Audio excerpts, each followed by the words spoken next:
แถววังมนโพนยางเจ้าเป็นดอกฟ้าแคมทางได้พบนางสังงามหนักหนาเจ้าเป็นเทพีเป็นสตรีที่งามโสภาสมเป็นดอกฟ้าบานนาเจ้างามโสภาลาวัน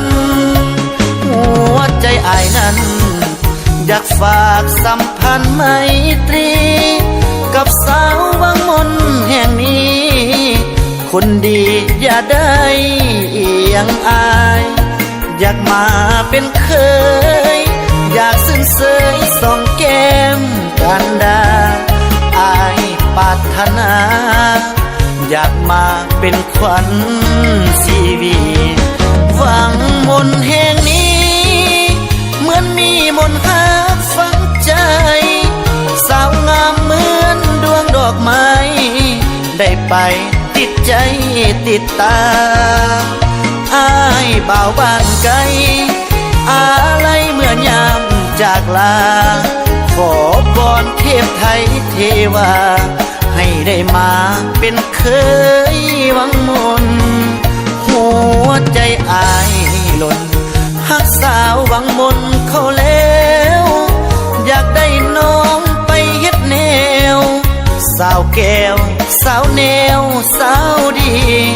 สาวดำสาวดอนสาวพรสาววอนสาววีเจ้า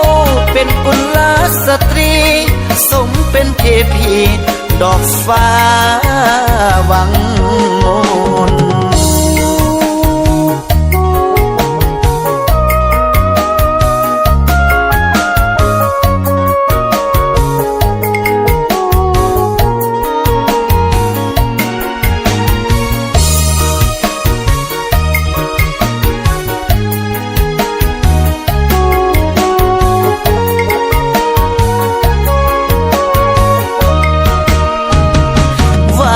มนแห่งนี้เหมือนมีมนต์หาฝังใจสาวงามเหมือนดวงดอกไม้ได้ไปติดใจติดตาอ้ายบ่าวบ้านไกลอะไรเมื่อยามจากลา